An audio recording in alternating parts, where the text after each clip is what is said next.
В этом видео вы узнаете, как самостоятельно на общественном транспорте посетить 27 достопримечательностей Кипра за 66 евро за двоих. Вы увидите основные достопримечательности Ларнаки, Айанапы и Лимассола, а также узнаете об особенностях отдыха на Кипре, нюансах общественного транспорта и где можно недорого и вкусно покушать, сэкономив деньги на еде. И, конечно же, получите инструкцию и важные советы для доскональной подготовки к путешествию, чтобы оно оказалось бюджетным, легким и в удовольствие, без возникновения проблем и сложностей. Кипр состоит из основных курортов, таких как Ларнака, Айанапа, Протарас, Лимассол и Пафос. В каждом городе-курорте расположены свои достопримечательности. Многие пляжи Кипра награждены голубым флагом Евросоюза за их экологическую чистоту и инфраструктуру. В Айанапе в основном пляжный отдых с ночными клубами и аквапарком. Из всех городов Кипра там самые красивые пляжи с чистой голубой водой и светлым песком. В Лимассоле и Ларнаке пляжи, в частности песок, темно-серого цвета из-за вулканического происхождения, поэтому красивых фотографий, как на белоснежных пляжах Айанапы, сделать не получится. Однако здесь сосредоточено много исторических и религиозных достопримечательностей, а также парков и красивых уютных улочек для прогулок. Что касается Пафоса, он расположен еще дальше Лимассола, что усложняет посещение Ларнаки и Айанапы. Ехать придется долго и с пересадками, если пользоваться общественным транспортом, и по ценам Пафос считается более дорогим курортом. Поэтому мы решили остановиться в Ларнаке, которая расположена посредине между Айанапой и Лимассолом, что упрощает посещение этих курортов Кипра, поскольку в планах было посещать именно пляжи Айанапы и не хотелось тратить много времени на дорогу. Мы выбрали Сан Ремо Хотел 2 звезды. У него удачное место расположения. Он находится в 2 километрах от центра Ларнаки и автобусной остановки до разных курортов Кипра. Еда в отеле хорошая. У нас были только завтраки, и за 8 дней отдыха с перелетом мы заплатили 12 тысяч гривен или $400 на двоих. Что касается транспорта на Кипре, он состоит из городских и междугородних автобусов. Они все достаточно комфортабельны и оснащены кондиционерами. Кстати, в летние месяцы на Кипре очень жарко и душно, даже вечером. Уже после 5-минутной прогулки одежда становится мокрой, так что учитывайте этот момент при планировании отдыха на Кипре. Билеты для проезда покупаются непосредственно у водителя при посадке в автобус. Цена проезда в городских автобусах по городу составляет 1,5 евро за человека в дневное время, это с 4 утра до 9 вечера, и 2,5 евро в ночное время, с 9 вечера до 4 утра. Есть также билет на целый день, его цена 5 евро. Расписание городских автобусов смотрите на сайте, который указан на фото. Цена проезда на междугороднем автобусе, который курсирует между разными городами Кипра, составляет 4 евро в одну сторону за одного человека или 7 евро сразу в обе стороны, туда и обратно, о чем нужно предупредить водителя заранее при покупке билета. Так вы сэкономите на проезде. Расписание этих автобусов смотрите на сайте, который я указала. Также это расписание есть на остановках и у водителей автобусов в виде буклетов, которые можно взять с собой. Эти междугородние автобусы легко узнать, они зеленого цвета и называются Интерсити. Кстати, на остановку желательно приходить заранее, чтобы занять очередь, так как количество мест в автобусе ограничено, и вы можете в него так и не попасть, а следующий ждать придется долго. Можно также арендовать машину на Кипре, ее цена от 25-30 евро за день и выше, в зависимости от типа и класса автомобиля. Но стоит учитывать левостороннее движение и праворульные машины, а также многие улочки на Кипре очень узкие, поэтому нужно хорошо чувствовать габариты автомобиля. Еще одной особенностью на Кипре являются специфические розетки в отелях с 3 отверстиями британского типа, поэтому, чтобы ими пользоваться, почти сразу нужно будет приобрести переходник в магазине за 1,5 евро. Возле нашего отеля в нескольких минутах ходьбы как раз был такой магазин. Ну а теперь по порядку, как самостоятельно посетить 27 достопримечательностей Кипра за 66 евро на двоих за 7 дней. Почти все достопримечательности острова бесплатные, поэтому задача состоит только в том, чтобы до них добраться. Если покупать экскурсии на улице, то минимальная цена стартует от 60 евро на человека, поэтому, чтобы сэкономить, имеет смысл самостоятельно их посещать при помощи общественного транспорта. Так как мы жили в Ларнаке, еще и недалеко от центра, то все ее достопримечательности посмотрели в разные дни, прогуливаясь пешком. Если же ваш отель расположен в другом городе Кипра, то вам нужно будет воспользоваться междугородним зеленым автобусом Интерсити. На сайте найти ближайшую его остановку от вашего отеля и добраться до Ларнаки, в частности остановка Финикудес. Рядом возле нее расположена церковь Святого Лазаря, откуда можно начать прогулку. В Ларнаке мы посетили 11 достопримечательностей, 7 из которых обошли за один день. Чтобы легко их найти, скачайте приложение Maps.me, а там карту Кипра. На фото указаны названия с обозначениями достопримечательностей для данного приложения.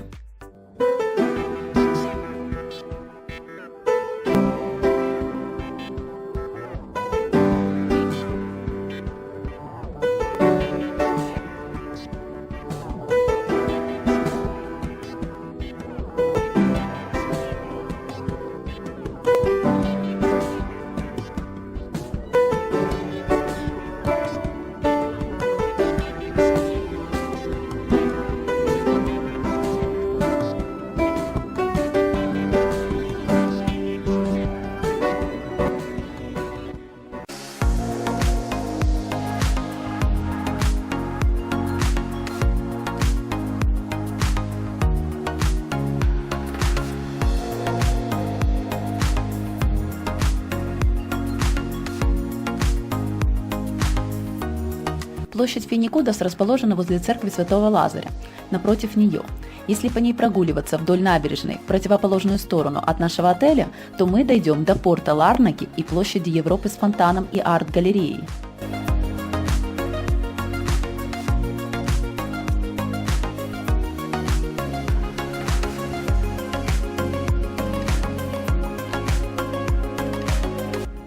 Если же идти в обратную сторону, в направлении к отелю, то там мы увидим замок Ларнаки. Эти все достопримечательности находятся недалеко друг от друга.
Следующие достопримечательности Ларнаки, в частности тропа Афродиты, Соленое озеро, мечеть Хала Султан Теке и акведук Камарес, лучше посещать в отдельный день.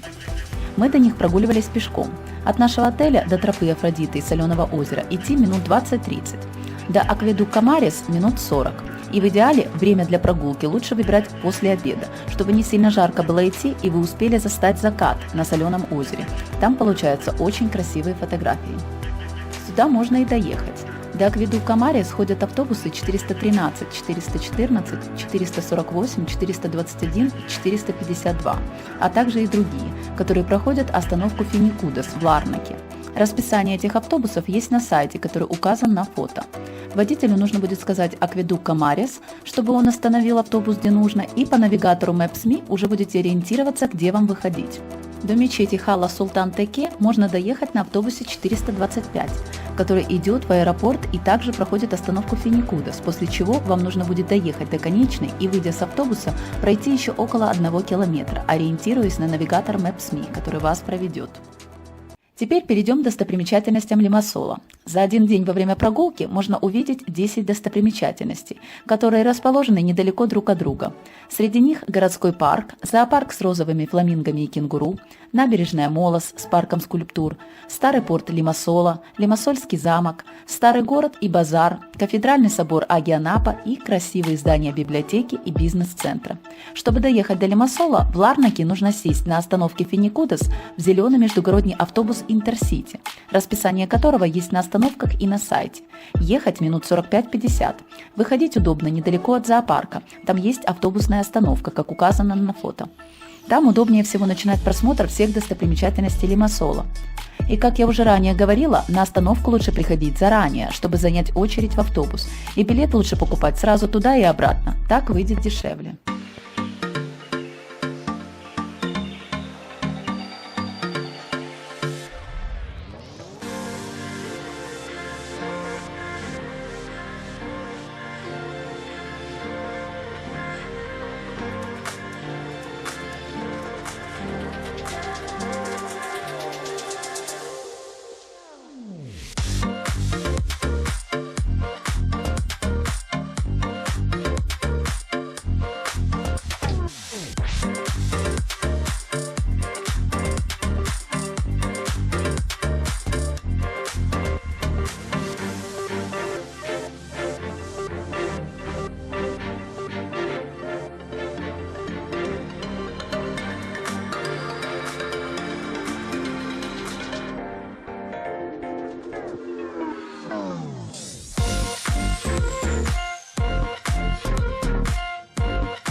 Told your friend you're not okay, and tell me what's wrong and why you never said you felt that way.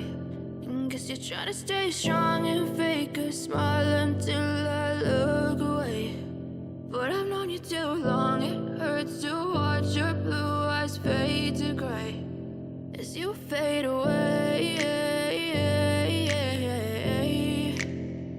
as you fade away. Yeah, I'm about to fade away, cause every time I wake up I feel like it's Monday. Something's going wrong with all the chemicals up in my brain. All of a sudden I don't look at anything the same way. Gotta build up of my thoughts sitting in an ashtray. I'm sorry that I'm so inconvenient, okay. I know you told your friend you're not okay, and tell me what's wrong and why you never said you felt that way. Guess you're trying to stay strong and fake a smile until I look away. But I've known you too long, it hurts to watch your blue eyes fade to gray as you fade away, as you fade away.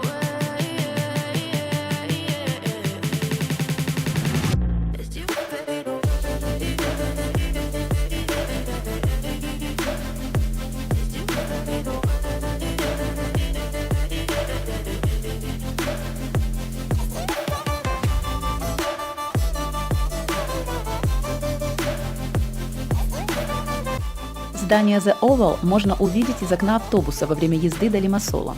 Оно расположено недалеко от зоопарка и остановки, на которые нужно выходить в Лимассоле. Ну а теперь про достопримечательности Айанапы, среди которых пляж Макронисос, Ниси-Бич, монастырь Айанапы, парк скульптур, мост влюбленных и мыс Грека. Из Ларнаки до Айанапы, в отличие от Лимассола, можно добраться двумя способами. Первый способ – это на междугороднем автобусе Интерсити, сев на остановке Финикудес. Кстати, внимательно смотрите на таблички с надписью городов этих зеленых автобусов, куда именно они идут, в Лимассол или Айанапу, чтобы не спутать. Либо же второй способ – это городской автобус 711, который проходит остановку Старый госпиталь. Цена проезда у него значительно дешевле автобуса Интерсити и составляет 1,5 евро за человека. Однако по времени он едет дольше на полчаса, чем Интерсити. Расписание этого автобуса смотрите на сайте, который я ранее указывала. И тот, и другой автобус проходит одни и те же остановки нужных нам достопримечательностей. Мы решили один день выделить на пляж Ниси-Бич, а другой на Макронисос. Хотя их можно было бы и совместить, сэкономив деньги на проезд. До этих пляжей мы добирались на автобусе Интерсити, чтобы сэкономить время. Водителю автобуса нужно сказать либо Ниси-Бич, либо Макронисас-Бич, и он остановит где нужно. Там, как правило, всегда выходит много людей, так что не проедете. Обратите внимание на время, когда уходят эти автобусы с остановки Финикудес, потому что они ходят нечасто, раз в час или даже реже. But if I lay down and I play dead and I stay dead, maybe you'll get sick of being the monster out of my head, under my bed. Think you're something out of my nightmares, standing right there. But if I lay down and I play dead and I stay dead, then will you get bored of killing? Если прогуливаться вдоль пляжа Ниси-Бич, то вы дойдете до дикого пляжа с камнями.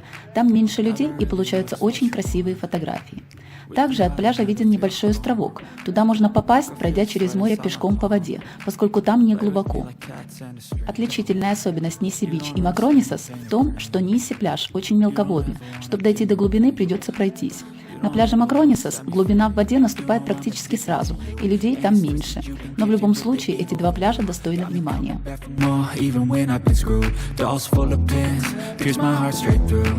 But if I lay down and I play dead and I stay dead, maybe you'll get sick of being the monster out of my head, under my bed. Think you're something out of my nightmares, standing right there. But if I lay down and I play dead and I stay dead, then will you get bored of killing?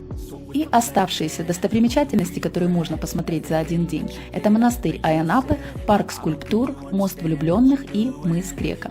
До них мы добирались на 711-м автобусе, сев на остановке Старый госпиталь и доехав до остановки площадь Айанапы. Ехать около 1,5 часов. Цена проезда 1,5 евро за человека. С данной остановки удобно начинать прогулку, поскольку все эти достопримечательности расположены недалеко друг от друга. Только до мыса Грека нужно будет доехать на автобусе, но об этом я далее расскажу. Также все эти места можно посетить в разные дни. Остановки, которые расположены возле них, я выделила на фото.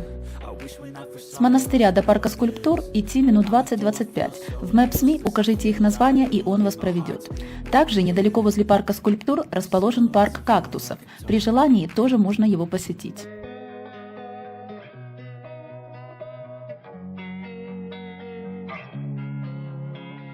Losing time, I'm fading fast. I just wanna make it last. Try to let go of the past. I close my eyes, embrace the blast. Sleepless nights and headaches stack. Restlessness to hell and back. До мыса Грека можно доехать как на 711-м автобусе, так и на 101-м, который курсирует по Айанапе.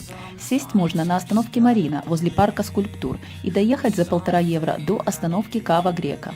А уже от нее идти пешком около 1 километра. Сначала вы дойдете до Голубой лагуны с красивыми видами, а дальше уже будет мыс Грека.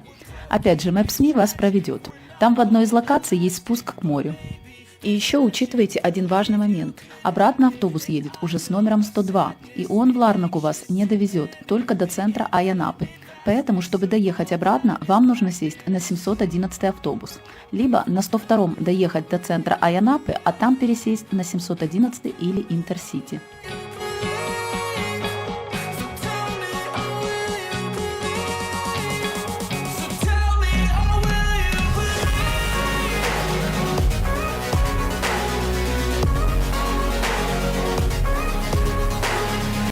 Что касается еды, ужинали мы в основном в Ларнаке. Мы посещали 3 кафе, которые обозначены на фото. Самое дешевое расположено прямо возле отеля. Если брать еду с собой, выходит дешевле на пару евро. Еда вкусная, порции большие. Следующее кафе – это Нави Марин, там цены чуть выше. Порции большие, одно блюдо можно спокойно заказывать на двоих, особенно мизе. И меньше всего нам понравилось разрекламленное кафе Ocean Basket. По ценам там выходит дороже, а порции показались меньше, чем в той же Нави Марин. У этих кафе есть сайты с меню, где можно ознакомиться с блюдами. Ниже в описании к ролику я прикреплю документ, инструкцию по Кипру с перечнем достопримечательностей, автобусов, остановок, кафе, а также все обозначения для навигатора Maps.me. В следующем видеообзоре я также расскажу, что мы приобрели на Кипре, и дам перечень цен на иконы, которые продаются в лавке возле церкви Святого Лазаря. Если мое видео вам было полезно, ставьте лайк и подписывайтесь на мой канал, чтобы не пропустить следующие обзоры. А также пишите в комментариях, что больше всего вам понравилось и запомнилось на Кипре.